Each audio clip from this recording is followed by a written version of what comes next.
Good morning, friends. Thank you for joining Kerouacs Cruising. This is James and Cara, and we have arrived in Idaho at our camp spot, and we promise you a tour of our camper, and we're going to give you a tour of our camper and our camp spot that we had to back the trailer down in. It was, you need a good director to back into these spots. So we did manage to get the trailer in, and we found a great spot. We're going to be here for probably 3 weeks. And this is not without a lot of drama up and until that point. So we're going to tell you all about that. We're actually already a week and a half deep into this trip. So we're going to tell you about our first spot and give you all the details, fill you in on the baby's first birthday, 4th of July extravaganzas and all that jazz. So we're going to kind of walk you down the driveway where we're currently at while we're telling you about our trip up until this point. Perfect. Hi, friends. This is James and Cara, and we are Kerouacs Cruising. We are taking you on a journey, traveling the country with our dogs and finding remote places where the dog And us. can roam free and play while we discuss life's growths, beauty, and some struggles along the way. We recommend pairing our episodes with our blog at kerouacscruising.com, where we organize accurate information in an easy-to-follow format, removing all of the conversational goodies. The link for this episode's blog post is in the show notes. We encourage you to join the conversation by commenting where you listen, engaging with us on Facebook or Instagram at Kerouacs Cruising, or email us at join@kerouacscruising.com. In the meantime, thanks for tuning in. Sit back and enjoy the journey. So, go ahead. this is the spot that we backed the trailer in. It's a tight spot, so you definitely need to be directed. One of the things I want to buy for our camper is a backup camera for the camper, not the truck, because obviously the truck one doesn't work when the camper's attached to it. But this was a tight spot to get in and ended up being a great spot because it is treed in heavily. So that's that. You'll see as we get closer what it looks like with the camper in here. But we left Idaho Falls, which I think we were really in Blackfoot, Idaho, on the Snake River, which we had an awesome spot. It was beautiful. And we were trying to get to Missoula, outside of Missoula, to a ghost town.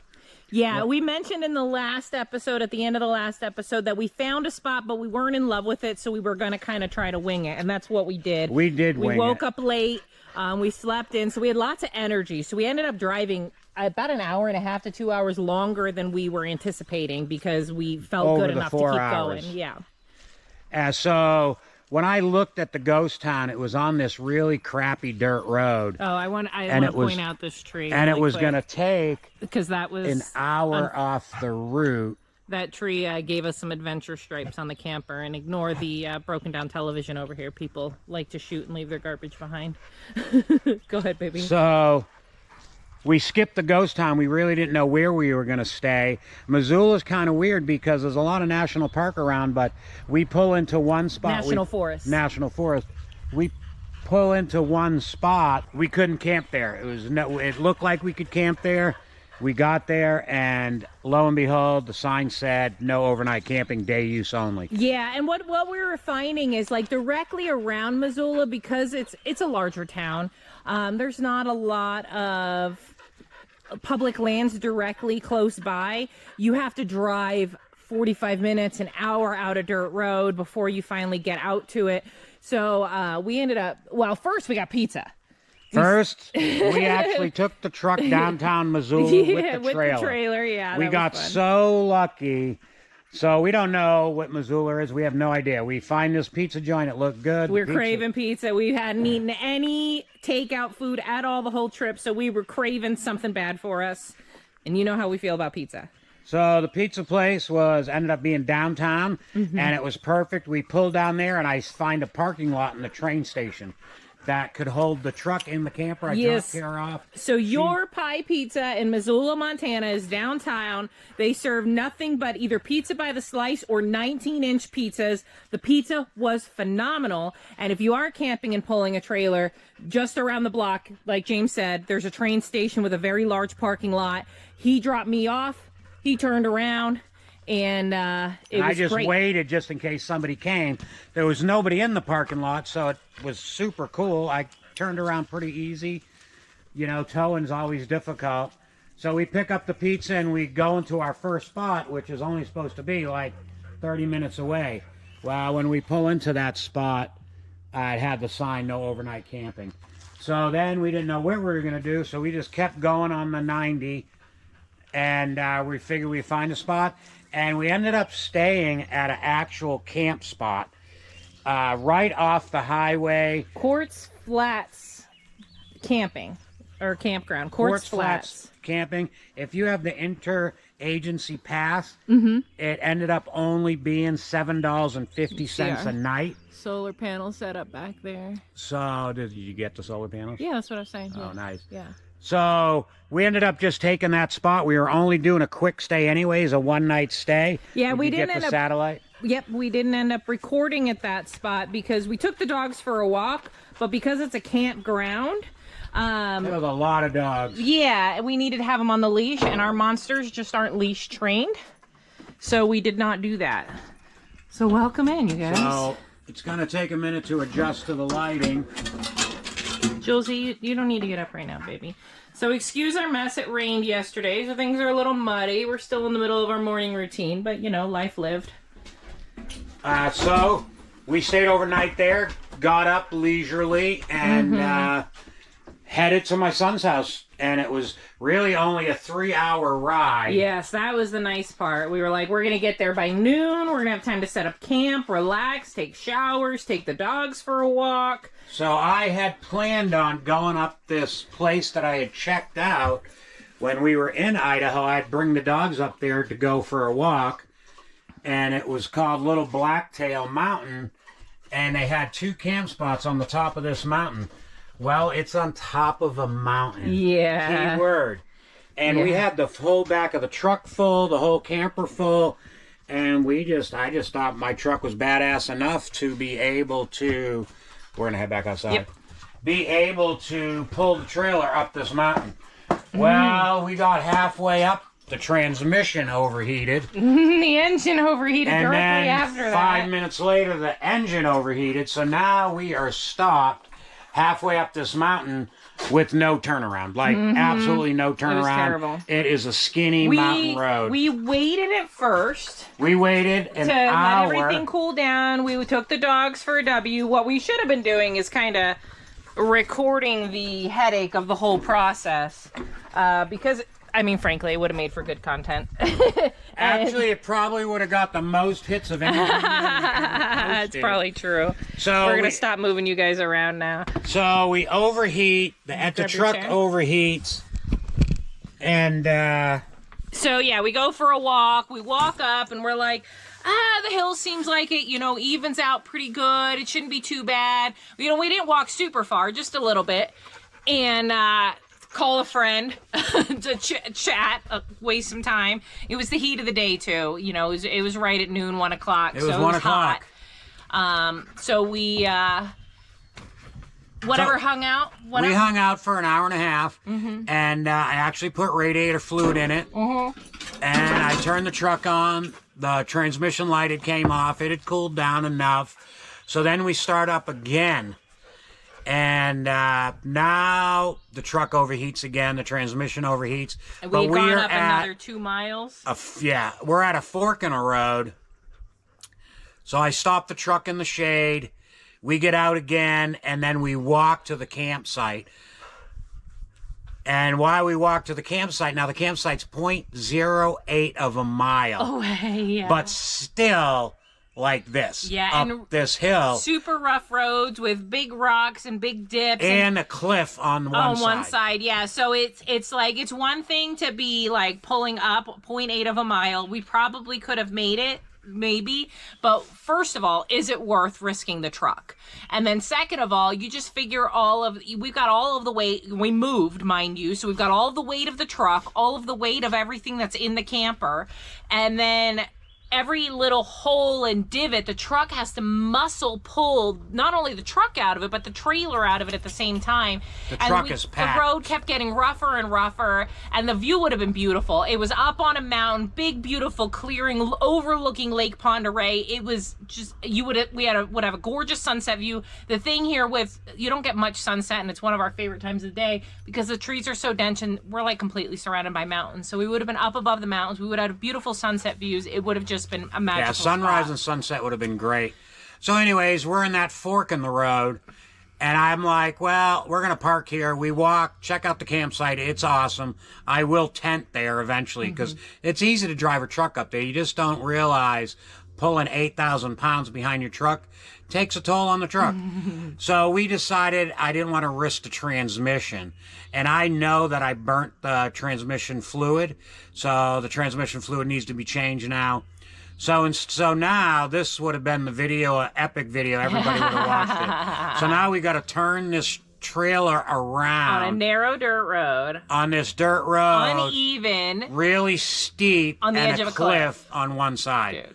So we start this process. Now it is 1:30, going on 2 o'clock. And we're supposed to be at my son's at 5. Yeah, we thought we had plenty of time. Like I said, we were going to let the dogs run around, cook a meal, relax, take showers. So we try to turn it around. Try once, try twice, try 3 times. And it's just not a big enough space for the truck. So my tires, as I swing the trailer around to go turn around, is now off the cliff. Like clinging to the yeah. So to where it dips it's down. like, okay, my truck goes down the cliff with me in it. The trailer's coming too. We're all going down for a ride. So we can't do it. And now this is hour and a half in. So then I'm like, okay, we're going to back down and then pull forward because the main road is a little wider than this other road. The branch road, yeah. The branch road that goes up to the camp spot. So I'm back at it. That works. We pull up and we think we're going to be able to turn it around.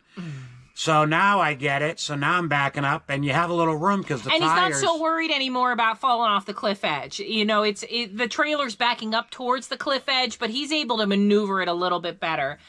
So the front of the truck now is going in the woods and tipping. Yeah. So now the trailer looks like it's going to tip over sideways Yeah. and fall on its side. Yeah. So we're doing that. And then it was a good idea because when we did get it, we got the trailer to an angle. It was like jackknife. So the trailer's like going straight up the road, but we can't get the truck around this hill. Again, we're on the side of a mountain, so we can't get the truck up and over this hill to turn it around to get us going back down the mountain. So we end up dropping the trailer right there, which was a crazy move because it was such on an angle. We had to stack the wood so it wasn't angled, so the wood was flat where the trailer came down. Yeah, when you do the jacking up of the hitch to get it off the hitch, we had to stack wood on top of each other on one side because it was such an angle. I think we had two boards on top of each other on one side just to keep the top board straight. So it was like a 6-inch gap Lift, or whatever. yeah. So we disconnect the truck from the trailer, leave the trailer there. I drive up the road to look for a turnaround, have to drive all the way to the top of the mountain, turn around, come back, take the woods up on the embankment, come around, and then back up the trailer to the camper and hook back up. It worked. It worked. 3-hour ordeal on the side of this mountain It was. trying to get this camper turned around. Yep. It was crazy. We should have recorded this. We should. But we it's were like, stressful. It was stressful. And one of the things that We just bought the camper. It was our first week. And we're afraid it's going to tumble down a mountain. You know, the dogs and him are in the truck. I'm back there trying to direct which way to go. He is deaf in one ear. Plus, you've got the engine. And then while he's turning the vehicle, you know, the trailer itself blocks the mirror. So I'm like trying to run around whatever direction I can. Again, we're on the side of a mountain, so there's only so far I can climb in each direction to help direct him. So there's a lot of like screaming and shouting, but just to try to communicate. I really want to commend us because we didn't argue through the entire thing. Like when either of us would get heated, we would kind of just take a break and then let's go try again. It was really, for what it was, how stressful an experience it was a really good experience for both of us, I think. I would not do it again, but I think for what it was, it came out as good as it possibly could have. You know, nothing bad happened. When you read about camper life, and people always say disconnect and go check out the area in front of you, It sounds so much easier. you have to do that. Lesson learned. Yeah. Because I just thought a 2,500 truck would pull this camper anywhere I wanted to pull And it. you know what? Even if you had scouted it, you wouldn't have known. It wouldn't have been able to pull it up there until it happened, you know? So we get the camper turned around, and now we got to find a place to stay overnight. So we drive more than halfway. And we're like now an hour or less until we're supposed to be meeting the kids. And we're late anyways. We end up being late. So we drive halfway down this mountain, and there was another road that turned off, and it just had an embankment. So we actually backed the trailer down in there, and we set up camp, but we didn't really know what land we were on. We weren't on national forest anymore. We were on timberland. So my son said timberland was fine. He's like, you can camp on there. So we stayed there. Yeah, they get they get tax discounts for allowing recreation. So basically this is just land that's for farming trees. So they leave the trees alone for 20, 30 years and then they come in and log it. And that's all this land is used for. No, and we thought it was a good spot. It was all shaded. It was a nice spot for the camper. So we set up there. We'd leave the dogs. We jet to go see the baby and the kids, and the in-laws were there, and Deidre's sister was there. So it was a big shindig, basically. So we go see them, and we setting up camp here now, and now we're 3 or 4 days into it. And Norman actually broke out of the camper. We're not sure what happened because we weren't there. That's when And we Norman's never broken out of anything. So we would would have really loved to see what peculiar. happened. I wish I had a camera on the camper. Our fence at home, just so many times of undoing it and redoing it to change what we're doing. No, it wasn't very secured. Norman is very smart. He can jump really high. If he wanted to get out of our yard, he easily could, and he never has.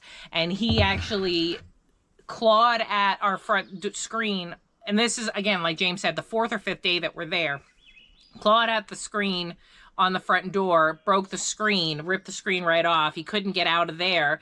So then he somehow managed, I think he was just trying to scratch at the screen, and the screens on this thing just slide open on the windows. So he got the screen to slide open and leaped out of the camper. When we got home, he was just sitting there waiting for us to come home. But we don't know what happened. We don't know if somebody walked showed up or or whatever. if there was an animal that he decided he absolutely needed to chase. So it was very peculiar. So it kind of raised our awareness that maybe we need to look a little deeper into where we're staying because maybe we shouldn't be there. So I Googled the timber company, and it said no camping overnight. Yeah, no overnight. It was only day use only. So now we're like, okay, we got to figure out something else. So we start researching the area, and where we found the spot we're in right now, which is actually a better spot way than we better. had on that mountain. This is literally 6 miles to my son's house on dirt roads that are maintained. Yeah. So it ended up being a great spot. There is a lot of traffic on this fire service You road. probably They're heard doing some driving by. logging operations. So, but we know legally we can stay here. Yeah. And it's been a great camp spot. The dogs have been able to run around and do whatever they want. There's deer that cross through.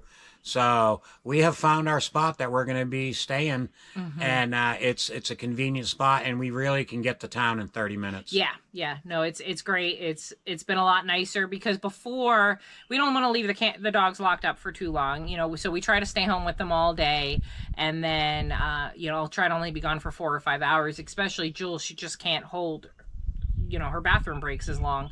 So this is a lot better because we can leave early in the day, come back and spend a few hours with them in the afternoon, and then go back in the evening for dinner with the family. So, and we've only done that once, 4th of July, and so that's wonderful. And then as far as festivities, we had a great birthday weekend for the baby. So it was like a 2-week long birthday extravaganza for the baby. The guys I don't know if it was 2 weeks, but it was a week for sure. A little over. If you count 4th of July, is all part of it.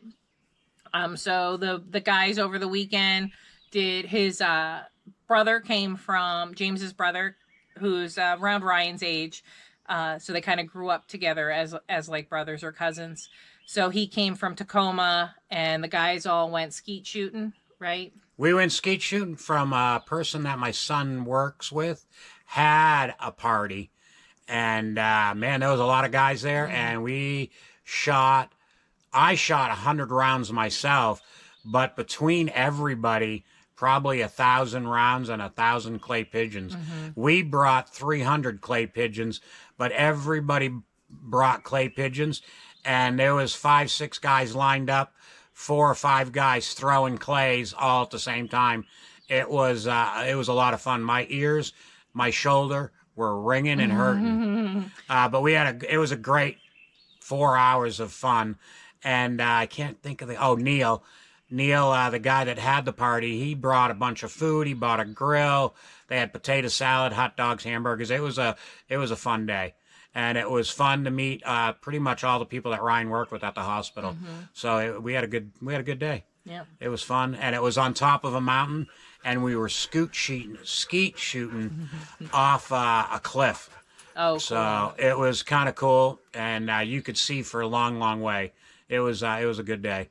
So we did that on Saturday, and then on Sunday we went out on a speedboat and did some wakeboarding and some tubing. That was exciting. And then the baby loved the boat. He did so great. The baby had fun on the boat. We all went in the water. Me and Kara went on the tube, wiped out. Then we got out. Then I went on the tube myself, wiped out, and I have bruised ribs at the moment. Healing from that. That was a wipeout like you never believe. And I wrenched my back, so that was pretty gnarly for a couple days. We were a couple of old, so we're these old feeble people now from the injury, right? From the car wreck has moved us backwards in life a little bit. Yeah, so then we wipe out on the tube, and now we got to try to move camp because all of this all kind of happened at the same time. So hobbling around, both of us half broken, trying to move all of the generators and all of the stuff around, pack up the camper to hit the road. To get to where we're at now. So that was a little bit of a challenge that day. We were both pretty sore. But we've spent a lot of days at the lake. We've done now 3 lake days, I think. The Deidre's parents had rented an Airbnb at a condo, so we did a pool day there. We did a pool day. The baby loved the pool. The baby actually loves the water. Just floats. 1 year old, just floats around and is in heaven. If you ask him if he wants to go swimming, yes, he does, and he gets excited. So that's awesome. That he's definitely going to be a water baby for sure. And we've been going to the water late in the afternoon to miss the sun, so that's really good for me. Yeah. So it's been good. We've had a great time, and we have the perfect camp spot now, and we're just going to enjoy life for the next 2-3 weeks. Yep. No, 2 weeks now. 2 weeks from today, we'll be leaving. Oh, you're right. Yeah, so... 2 weeks from today, we'll be leaving. So things have quieted down now. Deidre's parents left. James's brother has left. So now Deidre's sister has moved in, which, it doesn't matter really for anything other than, there's somebody there. They got a helper for the baby. Yeah, so things have calmed down now. We've been going over. 4th of July was beautiful. They live on the side of a mountain, and they've got what they call the overlook. It's a spot that they can hike to pretty quick and easily that overlooks part of the lake that they live near. And there's a bunch of people every year. We watched it last year there too, light fireworks off from their boats on the lake, from their homes on the lake. It's just this gorgeous fireworks show, and we're the only people there at this particular spot watching it, so it feels like it's a fireworks show just for us. And so we had the baby up there, and we're all sitting up there watching it, and it really just was. It was raining too. It wasn't pouring, but a light rain. But drizzle. You're wet by the time we're done with the few hours of festivities. So we just sat in the rain, and the baby was happy, snuggled up with Mama, and it was really just a magical experience. It was a really beautiful 4th of July. We ate steaks and ate fruit, and it was a good day. Fruit salad and steaks. Yeah, it was a good day. Just hung out, nothing. Oh, we played Can Jam. So much fun. Can Jam that day, and then the next day too, right? Or no, yesterday was the next day. Yeah, we played Can Jam. Yeah, played Can Jam, hung out with the baby. It's been a good time. And then, I don't know if we have anything exciting come up in these next few days, but on my birthday, which is the 20th of July, that's 2 weeks from today, we're going to head out Our friends in Red Lodge, Montana, we've been through there a couple of times. They opened up their cheesesteak shop, their Philly cheesesteak shop in Montana. And so we're going to go check out the cheesesteak shop and make our way through there on our way home to get back for James's doctor appointment August 4th. So I guess at the moment, that's really all we have on the docket. Other than that, we're playing with the baby, enjoying life. Yep. So we'll keep you guys updated as we do extra fun things. But I think you guys are up to date now. That's all the exciting, beautiful, wonderful, and dramatic things that have happened to us in the last couple weeks. Thanks for joining. Yeah, thanks. Love you guys. Bye. Bye. Thanks for tuning in to Kerouacs Cruising. We're thrilled to have you with us. We had a blast recording this episode and hope you enjoyed our adventures as much as we enjoyed sharing them. For more amazing pictures and stories, visit our website and blog at kerouacscruising.com. And join the conversation on Facebook at Kerouacs Cruising or email us at join@kerouacscruising.com. We'd love to hear your thoughts and suggestions. If you enjoyed this episode, please consider liking, subscribing, and leaving us a review. Your support helps us reach more listeners and allows us to continue sharing our travel experiences with you. It's a generous favor that means the world to us. Thank you so much for listening to Kerouacs Cruising. Until next time, happy travels.